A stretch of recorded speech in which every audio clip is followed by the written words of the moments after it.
Expeditions Mudrunner game is a very weird game, because at first I thought that it would be just like Snowrunner game, which was the latest game of the Runner series, if you want to call it like that, but for me this game went into a bit of different direction, well, because in reality it's not the mainline series game. And in this video we're going to be reviewing Expeditions Mudrunner game and deciding whether it is worth it to buy right now or not. So without further ado, let's just get it started. And as always, as every single one of my videos, I'm going to be giving you the answer right away to not waste your time and give you more time to play this game or any other game, or do anything else you want with your life. And the answer is this. Yes, this game is pretty amazing. In the basis, this game has very few flaws. However, if you're gonna compare this with the Snowrunner, the previous game in the series, in my opinion, I think Snowrunner is still a better deal. However, these games are a bit different, and it's more about the taste rather than game itself. But it will not make sense without explaining it. So let me get into the details. So what is Expeditions Mudrunner? Expeditions Mudrunner is the latest game in what I call a spin tires series, which consists of spin tires, Mudrunner, and Snowrunner games. And it takes you in a little bit different direction than the previous games. Yes, just like in the previous games, you control your car in an off-road environments, with realistic physics, realistic car controls, and damage models. But if previous games were more focusing on the heavy-duty cars, here we're more focusing on the lighter cars and focusing less on the carrying of cargo. So if you compare it with Snowrunner, where you were mainly going around at outskirts of a civilization, not necessarily outside of the civilization, but in an outskirts. So you're basically seeing different towns, different buildings, there were roads there. Here,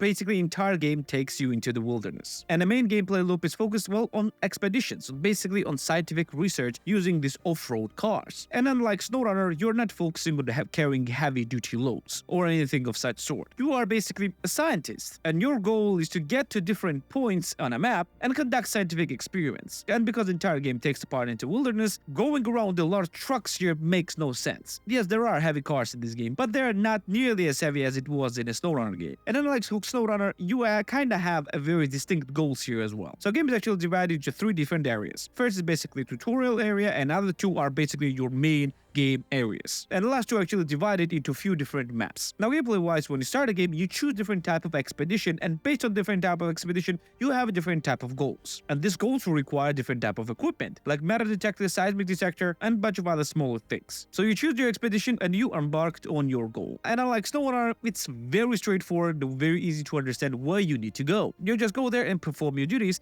and when you complete, well, mission is completed and you move on to the next mission. You kind of have a story campaign here, and you move from one mission to another and then to another, eventually unlocking the free roam as well, allowing you to freely roam on this entire pretty large maps. Now map-wise, the tutorial map is a desert map, the second map is also a desert map, and the last map is Carpathian Mountains, basically your temperate climate forest map. So if you were looking at big map variety, it's not here. Even though maps are quite vast and quite varied, you don't have a lot of different climates here, basically only those 2. And again, because the game is happening entirely in the wilderness, the lighter machines and lighter cars makes more sense here. Here you have different type of cars as well, but mainly you can divide it into light scouts, the medium load cars which basically can carry a large amount of cargo, and a bit of heavier machines which are basically mobile bases. You can also build bases in this game as well, and bases are basically your resupply points, because some missions require you to go quite far and you will need quite a lot of resources. Now gameplay wise, cars control as great as they always were. However, weirdly enough, it feels for me, at least for me,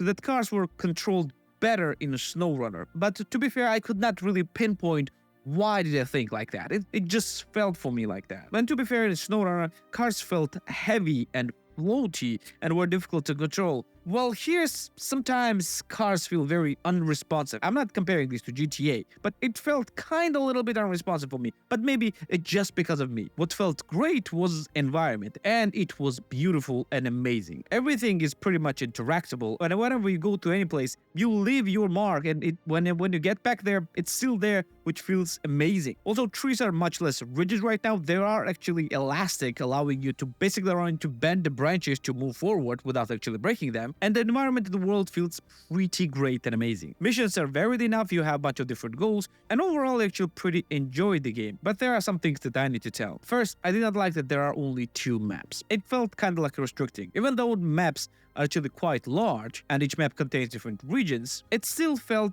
kind of restrictive. Also taking away the heavy-duty vehicles felt kinda bad, to be fair. And I know that this is a different game focusing on different things, but still, when you're calling this a Mudrunner game, you kind of want to feel it just like a Mudrunner. And yes, again, I understand that this is a spin-off. Just saying how I feel like. Also, it was weird that co-op was not available, even though I got the pre-launch key. Still, as far as I know, the cop will not be available on the launch, so it kind of felt weird. And overall, most importantly, I will have to judge the value of the game. And the value-wise, I can do only one thing, which is to compare with the previous game, Snowrunner. And here is no competition. Snowrunner is much better value. It's just what it is. Snowrunner is an older game, but physics-wise and graphics-wise, they're not much big of a difference. Snowrunner still looks amazing. And we have a lot of different regions, and it feels, for me, actually a bit better. Maybe I'm just biased. And I felt more compelled to play Snowrunner than this game. So do I recommend this game? Well, if you're done with the Snowrunner and played it quite a lot and want something that is